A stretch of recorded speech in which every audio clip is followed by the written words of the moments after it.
सरस्वत्यै नमः। श्री गुरुचरण कमलाभ्यं नमः। ध्येयं सदा परिभवग्नमभीष्टदोहम्।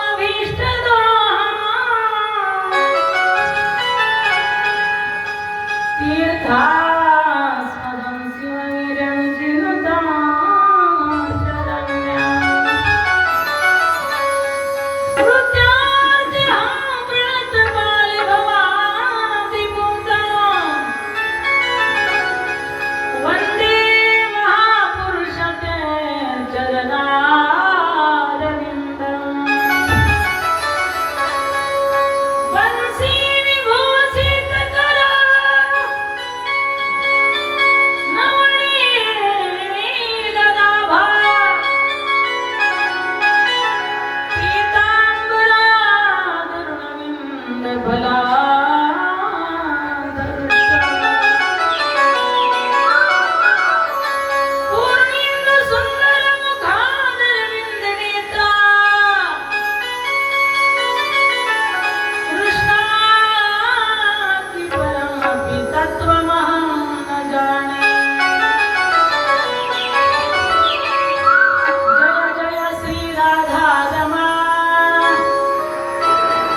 भागवत महापुराणांतर्गत या ठिकाणी आज सप्तम दिवसाच्या कथेला प्रारंभ होत आहे।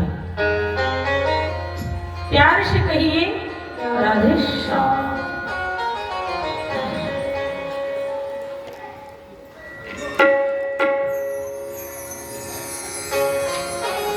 कामस्तु वासुदेवं दत्तप्रागरुद्रमण्डला देहोपपत्यको भूयास् तमेव प्रतिपद्यते। प्यार से कहिए राधे श्याम। श्रीमद् भागवत महापुराणांतर्गत आज सप्तम दिवसाच्या कथेला प्रारंभ होत आहे। काल आपण माता रुक्मिणी आणि भगवान कृष्णकडे यांचा विवाह संपन्न केला।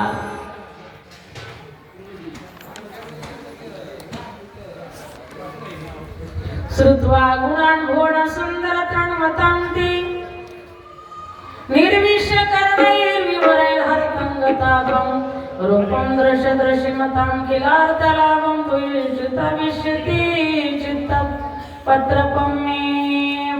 रुक्मिणी मैयाने भगवान श्रीकृष्ण परमात्म्याच्या लीला ऐकून त्या ठिकाणी भगवान परमात्म्याशी प्रीती जडली आणि प्रीती जडल्याच्या नंतर रुक्मिणी मैयाने मनोमन भगवान कृष्णाकडे याला बोललं होतं। परंतु भीमक राजांची सुद्धा इच्छा होती की माझी मुलगी त्या भगवान श्रीकृष्ण परमात्म्याला दिली पाहिजे। आईची वडिलांची इच्छा होती पण तिचा जो मोठा बंधू आहे त्याची इच्छा नव्हती। राजा रुक्मिणी सनयनी देखोनी चिंता करी ही कन्या सगुणबरा नृपबरा कोणासी मी देईले आता एक विचार श्रीकृष्ण नवरा त्यासी समर्पुणे रुक्मी पुत्र वडील तयासी पुसणे। रुक्मी नावाचा जो पुत्र होता तो म्हटला पिताश्री तुम्ही आता शांत निवांत बसायचं का, तुम्ही रिटायर झाला तुम्ही आता आमच्या बहिणीच्या लग्नाची तयारी आम्हीच करू म्हटले। तुम्ही काळजी करायची नाही, टेन्शन घ्यायचं नाही आणि मध्ये अजिबात बोलायचं नाही। म्हाताऱ्या माणसाचं मध्ये बोलायचं कामच नाही। प्यार शिके राधे श्याम। ठीक आहे भीमक राजा म्हटले काय हरकत नाही म्हटले।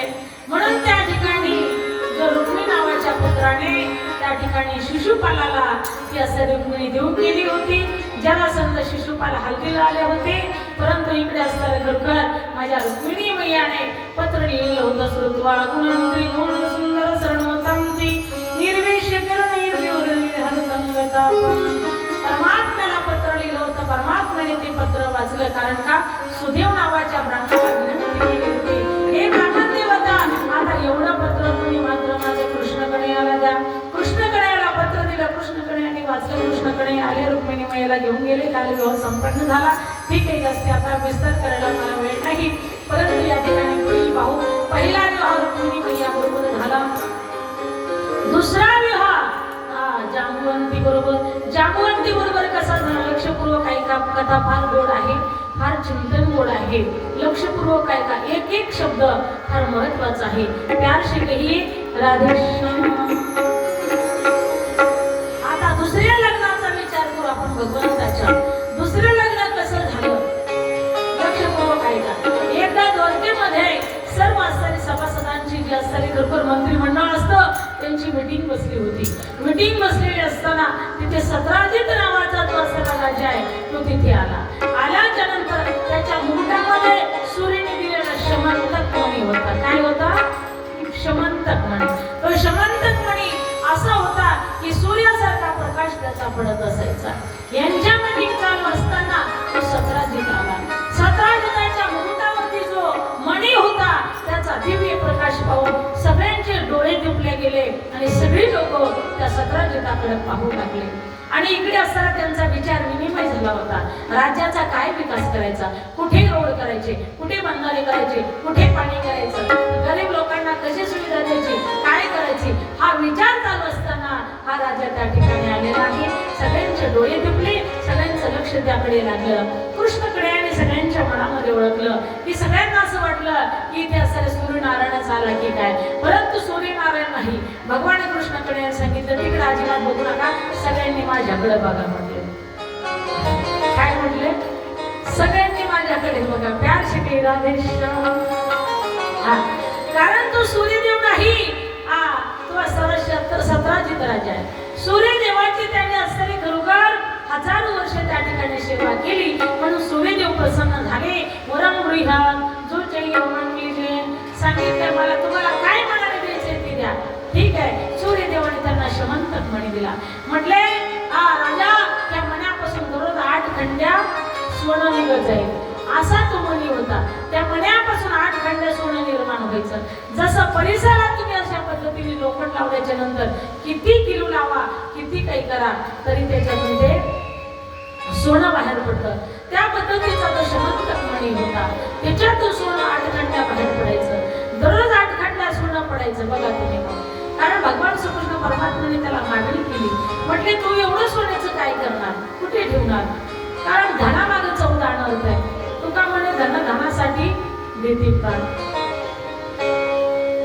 एखाद्याला जर लॉटरीचं तिकीट लागलं, लागणार नाही पण लागलं, काही लागत, काही वशिल्याला लागत. आता मी 50 बऱ्या पावत्या फाडल्या लॉटरीच्या, पण एकदा सुद्धा तिकीट लागलं नाही.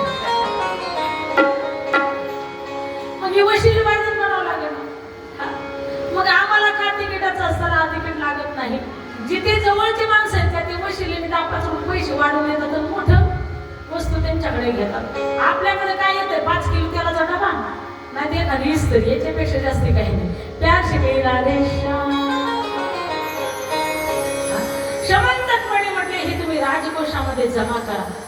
राजकोषामध्ये जमा केल्याच्या नंतर सगळ्या राज्यामध्ये त्याचा उपयोग होईल. म्हटले काय होईल?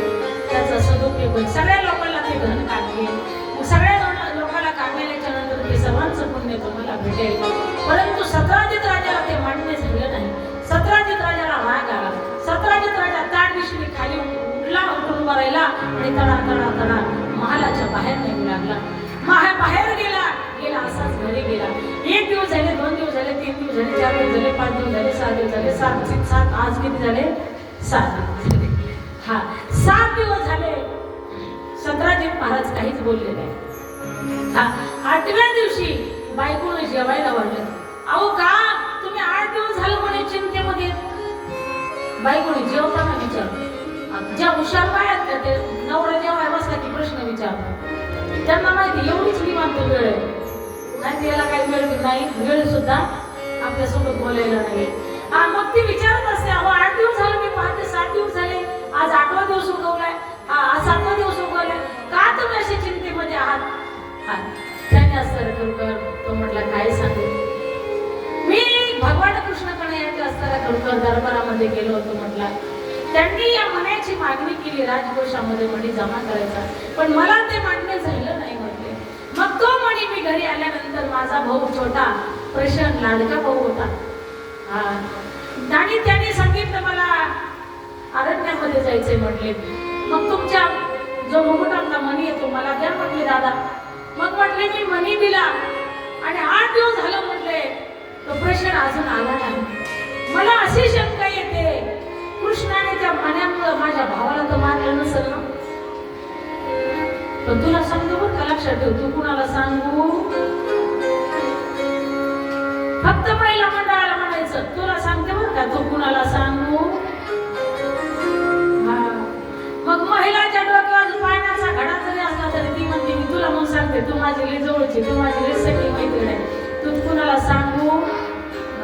ती दुसरीला म्हणते तू माझ्या लई जीवाची बरं का, मला आमके सांगितलंय, ती म्हणली होती कुणाला सांगू नको, पण तू माझ्या लई जीवाची, माझ्या पोटातच राहिना लई खळबाळ होते, म्हणून तुला सांगते, तू काही कुणाला सांगू नको. तू तुला म्हणून सांगते, तुला म्हणून सांगते, तुला म्हणून सांगते, तुला म्हणून सांगते, तू आख्या गावात येडा येतो. पेपरबाजी करायची गरज नाही, टीव्हीला ऍड द्यायची गरज नाही, डबडं वाजायची गरज नाही. हा करता करता ही बातमी कृष्णाकडे यापर्यंत काय, कृष्णाकडे यायला लक्षात आलं. गुप्त हेरांनी सांगितलं, अरे बापरे म्हटले तुमची चर्चा आहे सगळी. म्हटले काय?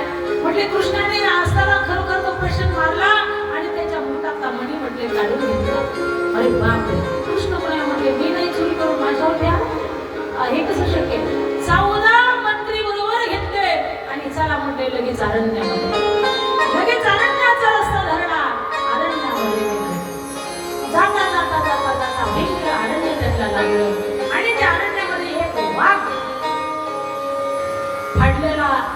दिसला वाघाची असणारी बरोबर त्या ठिकाणी मुंडकं वगैरे पडलेलं होतं आणि त्या वाघाच्या असणाऱ्या पाये पडलेले होते. त्या पायाच्या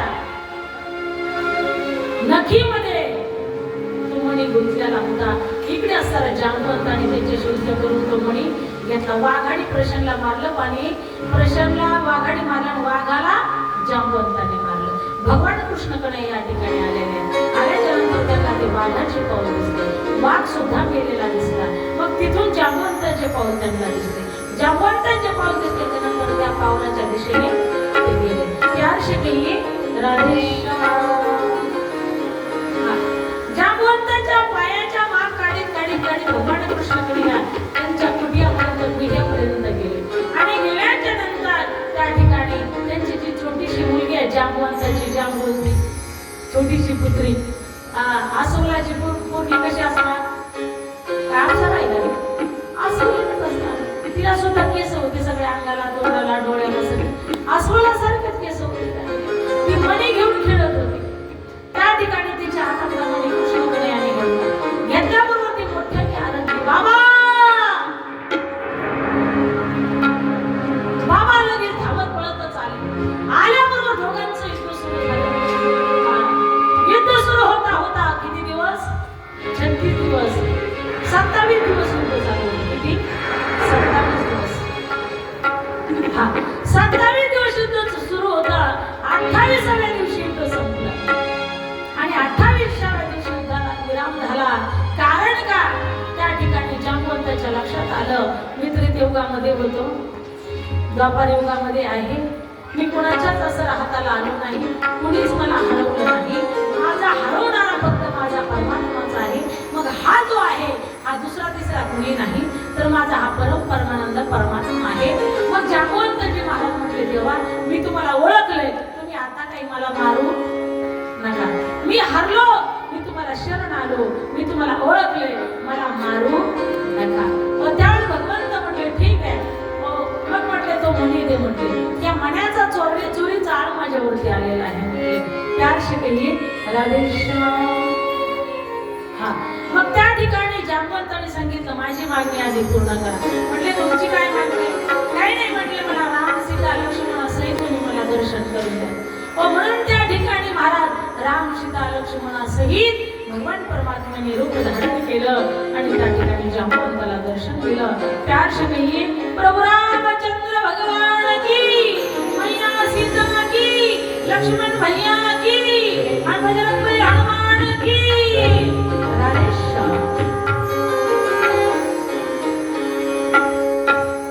त्या ठिकाणी भगवान प्रभू रामचंद्राचा अवतरण झालं. भगवान प्रभू रामचंद्राने दर्शन घेतलं. सीता मैयाचं, लक्ष्मण भैयाचं, हनुमंताजीचं दर्शन जांबवंताने घेतलं. कृत्य कृत्य झालं, इच्छा केली ते पावलो. माझी इच्छा पूर्ण केली भगवंता. खरोखर मी प्रसन्न झालो, माझं मन समाधान झालं, शांती भेटली, समाधान भेटलं. मी हरलो, काय पाहिजे तुम्हाला मागणार. सांगितलं तुझ्या पोरीच्या हातात जो मुलीच्या हातात मणी आहे ना तो मला दे म्हटले. कारण कसं आहे, सोनेचा आळ माझ्यावरती आलेला आहे, त्यामुळे मणी घेणं फार गरजेचं आहे. त्या ठिकाणी जांबवंताने हात जोडले, म्हटले देवा तेवढं सोडून काही पण मागा. का, तो मणी माझ्या मुलीला दिलाय म्हटले. मुलीला दिलेलं दान परत कधी घ्यायचं. आता मुलीचे लोक 3-4 लाख घेते, तो विषय वेगळा आहे. 4 लाख घेतात. एका ठिकाणी मुलीचे 4 लाख घेतले, लग्न झालं. लग्न झाल्याच्या नंतर नवरदेवाच्या बापाने थाटामाटामध्ये लग्न लावून नेलं. लग्न लावून नेल्याच्या नंतर 1 महिना परतला, 1 महिना, 2 महिना, 3रा महिना. 3ऱ्या महिन्यामध्ये तिची आई आणि तिचे वडील थाटामाटामध्ये भेटायला आले. भेटायला आल्याच्या नंतर तिची सासू हुशार होती, तिने काय केलं, चहा दिला, पाणी दिलं. त्या ठिकाणी बैठक रूम मध्ये त्यांना बसवलं. मग ते म्हटले आमची तायडी कुठे. ते म्हटले तुमची कशाची तायडी. नाही म्हटले आम्हाला तायडीला आमच्या 2 शब्द बोलायचे. म्हटले तुमची तायडी राहिली नाही, आम्ही 4 लाखाला विकत घेतली, आता बोलायचा सुद्धा संबंध ठेवायचा नाही. त्याशिवाय राधेश्याम असा प्रसंग घडलेला एका ठिकाणी, ते सांगते तुम्हाला. त्याशिवाय राधेश्याम. म्हणून त्या ठिकाणी सांगितलं मुलीला दिलेली वस्तू परत घेता येत नाही देवा. मग म्हटली एक करा आणि मुलीला मुलीबरोबर लग्न केलं ना तो मणी बी तिला कन्यादान म्हणून त्या ठिकाणी समर्पित करतो. भगवान परमात्मा म्हटले ठीक आहे, काय हरकत नाही. जंगल में मंगल हो गया आली नगरी समीपण बरा घेऊन मागरा ग्रहिते समपर्क पूजन करा अंतर पटाते धरा दोघे भगवान करा निंदी उदास तुला बिला टाकी जा आता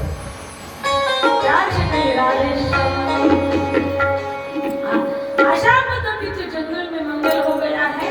जांबवंतीचा अरण्यामध्ये झाला आणि त्या ठिकाणी मग जांबवंतीला घेऊन परमात्मा घोड्यावर आला. टक टक टक टक टक टक टक टक टक टक घोडा द्वारकेमध्ये आला. कार्तिकी राधेश्याम भगवान कृष्ण कार्याचं काळी धडधड धडधड धडधड धडधड म्हटले लोक म्हणतील आतापर्यंत मला चोर म्हणत होते. आमच्या नासीला सुना येशुदे तुझा काढा आमच्या नासीला सुना गोकुळामध्ये माझ्यावरती आळ घेत होते म्हटले. मग या ठिकाणी आता तर म्हणते आसवलीने सांगली म्हणून देवाने काय केलं तिला घोंगडी खाली झाकून आणली.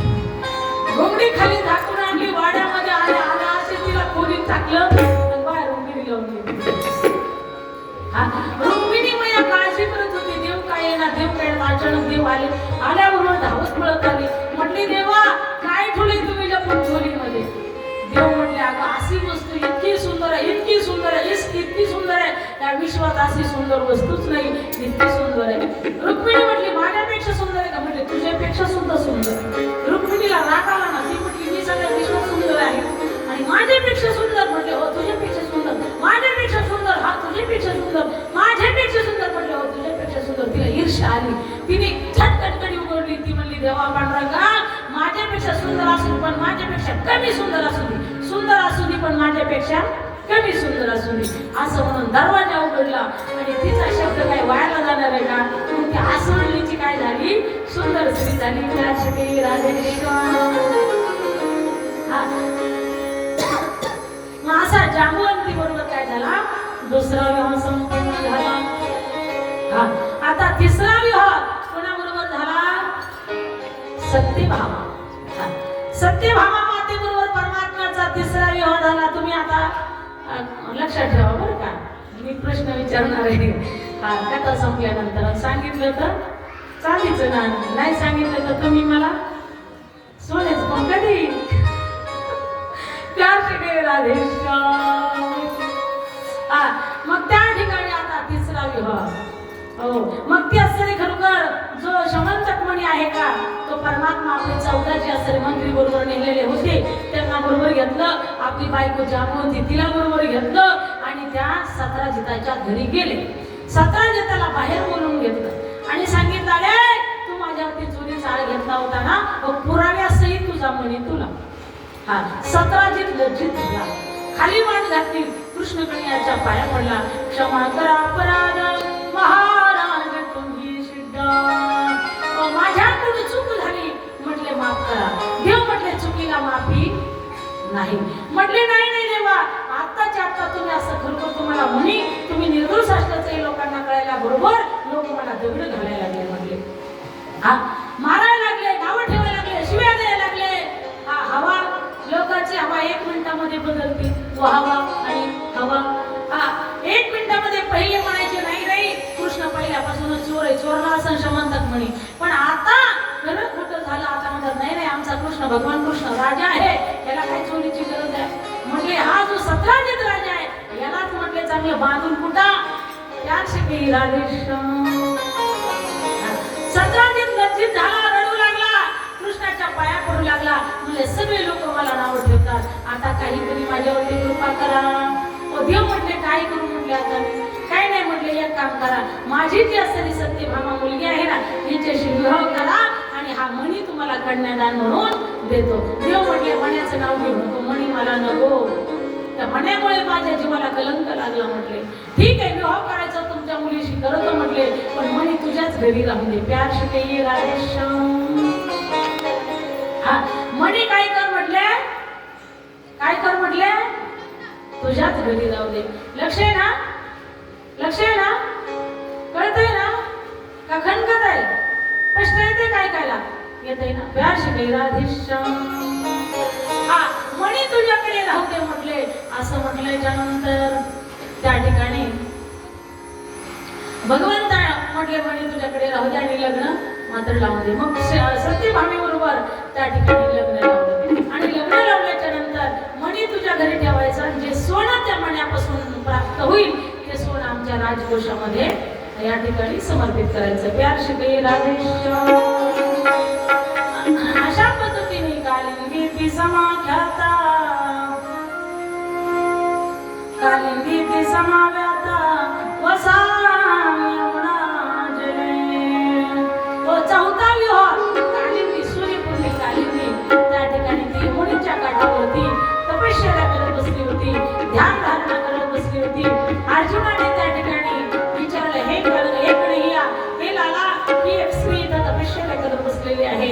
भगवान कृष्ण कडे म्हटले, ये विचारून कशासाठी तपश्चर्या करते ते.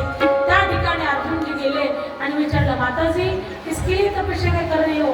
सांगितलं, भगवान कृष्ण को पती रूप में पाने के लिए, भगवंताला पती रूपाने मला प्राप्त व्हावा यासाठी तपश्चर्या करत आहे.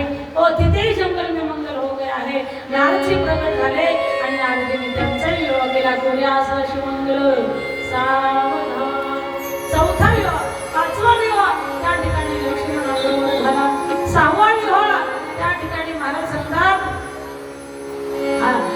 जे सरिकल सुंदर उपसुंदर नावाचा जो असणारा खर्च दोघं बंधू होते त्यांच्या भगिनी बरोबर झाला. अशा पद्धतीने परमात्म्याचे 8 विवाह झाले. म्हणून 16 या 8 ज्या राण्या आहेत त्या पट्ट राण्या आणि 16,100 कन्या असणाऱ्या भौमासुराने, भूमीचा पुत्र जो भौमासुर आहे त्याने प्रत्येक राज्याची एक कन्या आणून आपल्या कारागृहामध्ये डांबून ठेवली होती.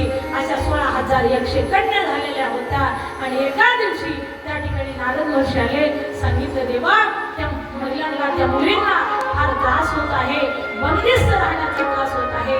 हा मूर्ख या तिला कोंडली की परत तो भौमासुर नरकासुर त्यांच्याकडे पाहत सुद्धा नाही. त्याचा घडा भरलेला आहे, आता त्याला मारा आणि त्या सर्व कन्यांना मुक्त करा.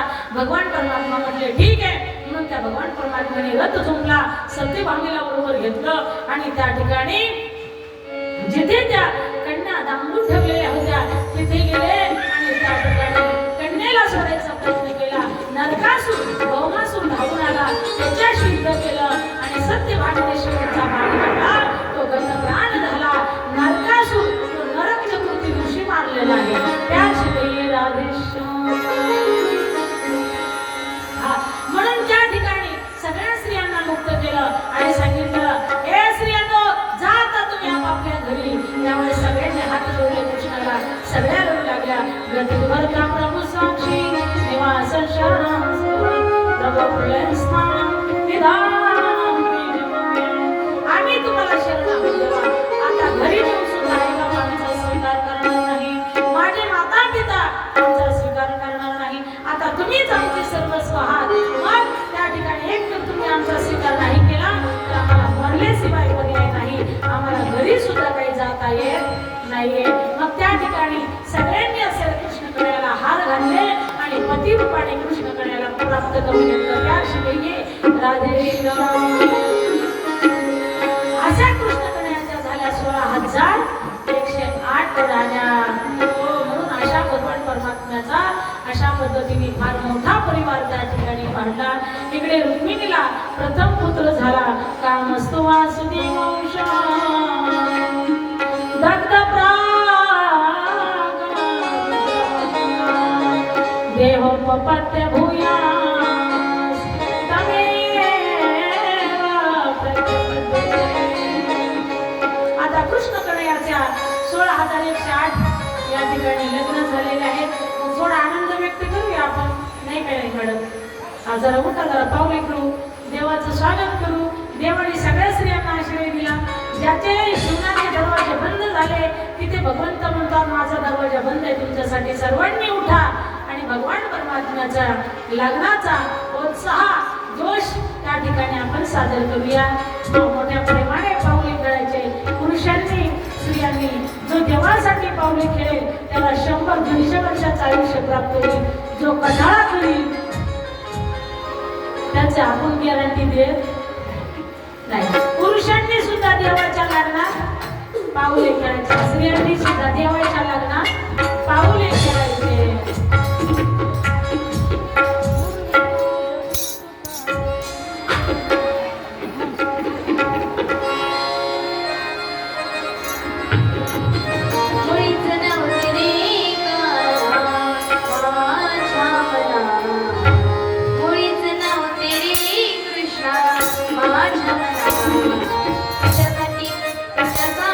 तुझ्यासाठी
कामस्तु वासुदेवंशं दग्धप्रागरुद्रमन्मुना देहोपपत्यभूय तमेव व्रतबद्धते. या ठिकाणी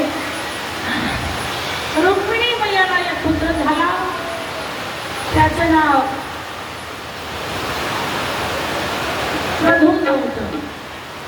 कामस्तु वासुदेवंशं दग्धप्रागरुद्रमन्मुना. प्रद्युम्न नावाचा पुत्र होता. तो प्रद्युम्न नावाचा पुत्र जन्मात कामदेव होता. कामदेवाला त्या ठिकाणी शंकराने तिसरा डोळा उघडून जाळलं होतं. तोच कामदेव पहिला पुत्र म्हणून भगवान शंकराचा अवतार आला. कामदेव भगवान की, प्रद्युम्न भगवान की. म्हणून त्या ठिकाणी प्रद्युम्नाचं प्रागट्य झालं. इकडे नारद महर्षी नारायण नारायण श्रीमन्नारायण नारायण नारायण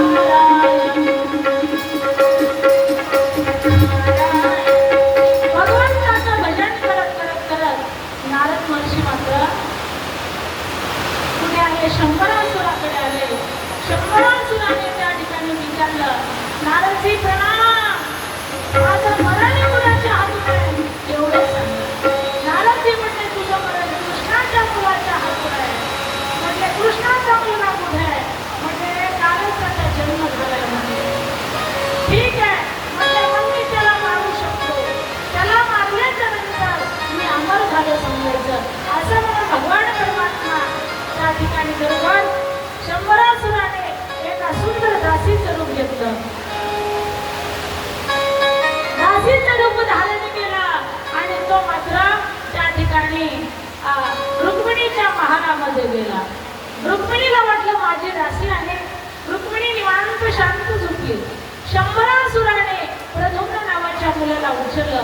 5 दिवसाचा मुलगा तो त्या ठिकाणी उचलला असं समुद्रामध्ये नेऊन टाकलं.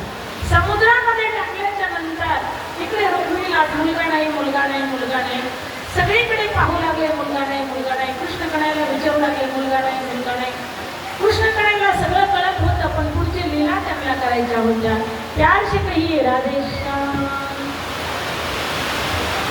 त्या ठिकाणी मग नंतर तो मुलगा एका कोळ्याला सापडला. कारण कसा सापडला? तो माशी धरायला गेला होता. तर माशाने त्या मुलाला गिळलं होतं. तो मासा शंभरासुराला त्यांनी आणून दिला. शंभरासुराच्या पाकशाळेमध्ये ठेवला. इकडे मात्र नारद महर्षींनी जी कामदेवाची बायको रती आहे ना, तिथं पण साधना करत होती. तिला माहिती होतं द्वापार युगामध्ये माझा नवरा कृष्ण कन्याचा पुत्र म्हणून जन्माला येणार आहे. मग नारद महर्षी गेले आणि शंभरासुराला सांगितलं, या बाईला माझ्या तुमच्या पाकशाळेमध्ये स्वयंपाकाचं काम द्या. तिला कोणी नाहीये, तिचं पोट भरण्यासाठी तिला कामाची गरज आहे. मग रथीला त्या ठिकाणी काम दिलं आणि काम दिल्याच्या नंतर रथी त्या ठिकाणी काम करू लागली. कोळ्याने तो मासा राजाला भेट म्हणून दिला. रथीने तो मासा पाकशाळेमध्ये कापायला घेतला. मग भगवान त्या ठिकाणी नारद महर्षींनी सांगितलं, रथी मासा कापताना जरा लक्षपूर्वक काप. उभा मासा कापला, त्याच्यामध्ये प्रद्युम्नाचं प्रागट्य झालं. प्रद्युम्न महाराज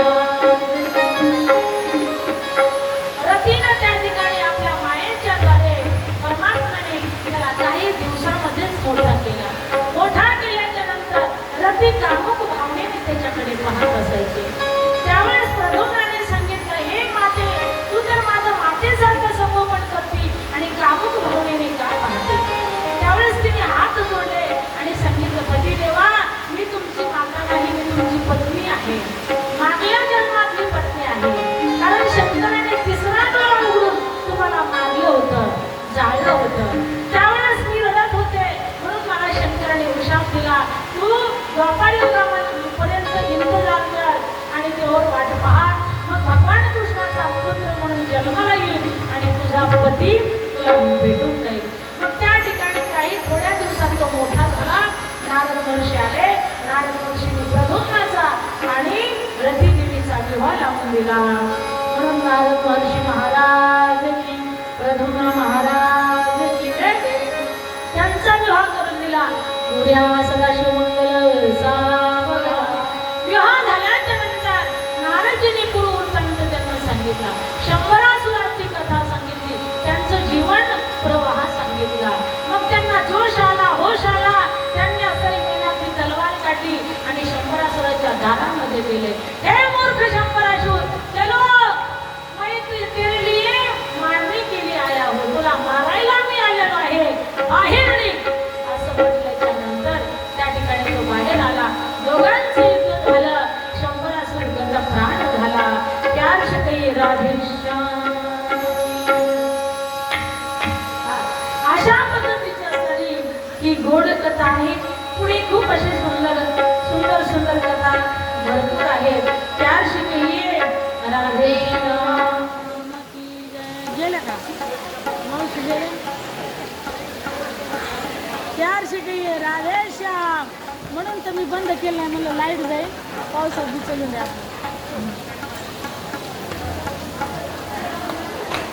हा यथा हा तो भागवता भौमाचे नयद श्रिया.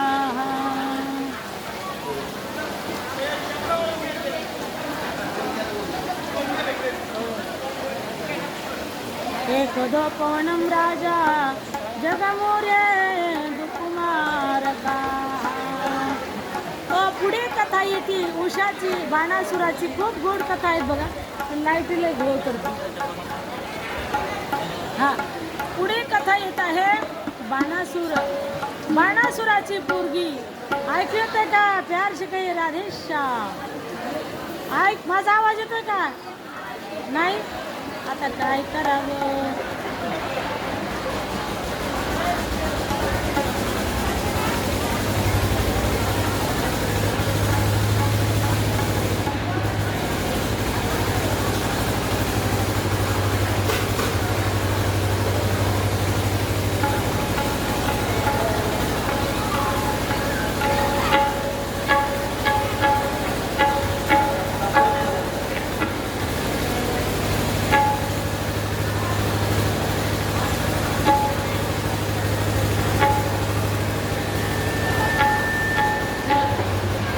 राधेश्याम. चला पुढे कथा येते भगवान श्रीकृष्ण परमात्म्याच्या 16,108 बायका. 16,108 पत्न्यांना. हॅलो, 16,108 पत्न्यांना 10,000 पोरं आणि एक मुलगी. अशा पद्धतीने 56 कोटीपर्यंत त्यांचा परिपूर्ण परिवार वाढला गेला. एक दिवस असणारे भगवान श्रीकृष्ण परमात्म्याचे नातू बंधू रानामध्ये गेले आणि गेल्याच्या नंतर त्या ठिकाणी एका विहिरीमध्ये डोकले. त्यांना तहान लागली होती. पण तिथे एवढा मोठा मराठी सरड्या होता. तो नृग नावाचा राजा होता. तो ऋषीच्या शापाने सरड्या झालेला होता. नृग नावाचा राजा आणि तो सरड्या झाला. नातवा पळपळ पळपळ गेले. कृष्णाकडे याच्या हाताला धरला आणि सांगितलं, बघा किती मोठा सरड्या आहे. त्यांना आणल्याच्या नंतर कृष्णकन्याने बघितल्याच्या नंतर कृष्णकन्याने आपल्या पायाचा अंगठा त्याला लावला. त्याचा उद्धार झाला. दिव्य कृष्णाच्या प्रगट झाला. कृष्णकन्या दिव्य असा पुरुष प्रगट झाला. कृष्णकन्याने सांगितलं, अरे तू त्या ठिकाणी कसा सरड्या झाला? राजाने सांगितलं, कृष्णकन्या हे देवा, तुम्हाला माहिती असेल मी एवढं पुण्य केलं, एवढं पुण्य केलं, एवढं पुण्य केलं, एवढं पुण्य केलं. किती पुण्य केलं म्हणजे या पृथ्वीवर जेवढे मातीचे कण येतात ते मोजता येणार नाही. त्या पद्धतीने मी एवढं पुण्य केलंय, त्याचं मोजमाप लावता येणार नाही. कितीतरी गायी दान केल्या अगणित. त्या अशा कशा नाही. त्यांचे सिंग सोन्याने म्हणून दान केलं. त्यांच्या पायाची खुर सोन्याने म्हणून दान केलं. अशा लाखो करोडो कितीतरी अगणित सूर्याची तारे किती आहे ते मोजता येत नाही. आकाशात चांदण्या किती आहे त्या मोजता येत नाही. तसं मी किती गाया दान केल्या, किती पुण्य केलं हे मोजता येणार नाही. असं म्हटल्याच्या नंतर कृष्णकडे हसले आणि म्हटले, एवढं पुण्य केलं तरी सरड्या कमून झाला. मग ते घरभर गाई दान केली. तेव्हा एका ऋषीला गाई दान केली. ती गाई ऋषीच्या दारातून पळून आली. मला काही माहिती नव्हतं. ती माझीच गाय म्हणून दुसऱ्या ऋषीला काही दान केली. दान केल्यानंतर ती दोघेही ऋषी आले. ती म्हणायची ही माझी गाय आहे, तो म्हणायचा ही माझी गाय आहे. मी त्या दोन्ही ऋषींना सांगितलं तुम्ही त्या गायीचा विचार करू नका. त्या गायीच्या मोबदल्यात तुम्हाला 10 गाया देतो, पण ह्या ऋषीला ही गाय द्या. ती ऋषी म्हणायचे नाही, माझी जी मला दिलेली आहे तीच गाय मला दे. आणि दुसरा ऋषी तो म्हणायचा नाही, मला जी गाय दिली तीच पाहिजे.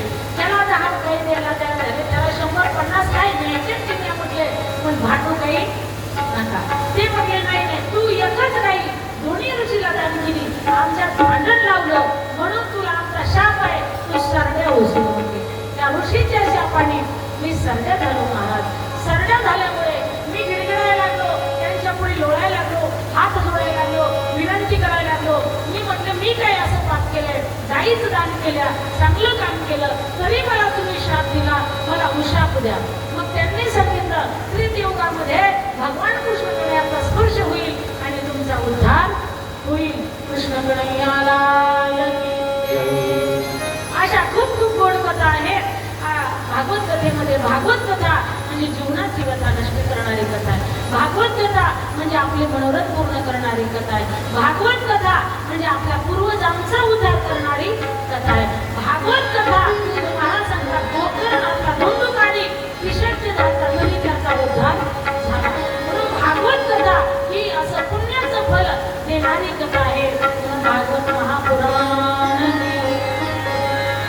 म्हणून त्या ठिकाणी कृष्ण कन्हैयाला हात जोडले आणि कन्हैया लाला हे स्वामी हे भगवंता अशा कारणामुळे मी सरड्या झालो, पण मला त्या ऋषींचा शाप नसून मला या ठिकाणी वरदान मिळालं का तुझं दर्शन घेण्यासाठी कितीतरी तपस्वी त्या ठिकाणी तपश्चर्या करतात, तरी त्यांना सुद्धा तुझं दर्शन होत नाही, पण मला तुझं दर्शन झालं, किती मी भाग्यवान आहे असं म्हणून त्याला आनंद वाटला आणि त्याचा नृगराजाचा उद्धार झाला.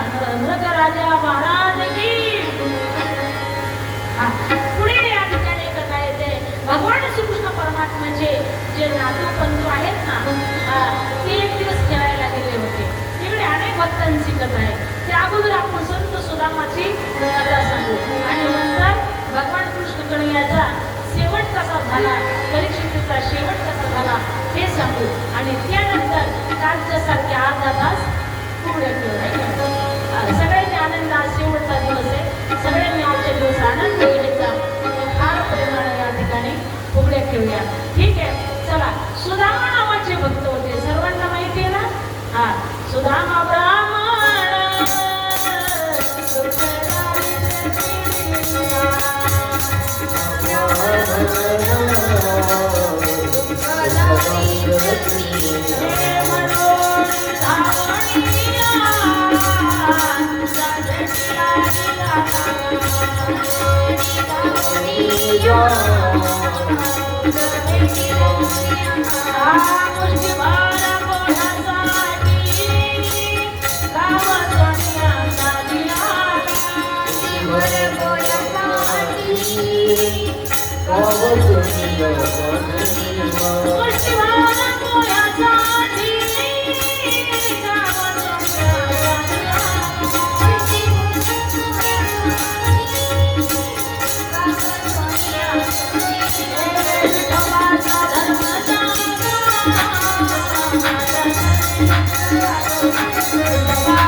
सुदामा नावाचा ब्राह्मण होता. त्याला 4 मुलं होती. लहान लहान छोटी छोटी बछडे होती. त्यांना खायला अन्न नसायचं, चहा प्यायला नसायचा, वेळेवर अन्न पाणी भेटत नसायचं.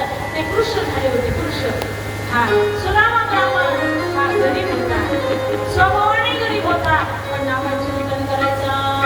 हरे राम, सर्वांनी भजन करा, वर हात करू. हरे राम हरे कृष्ण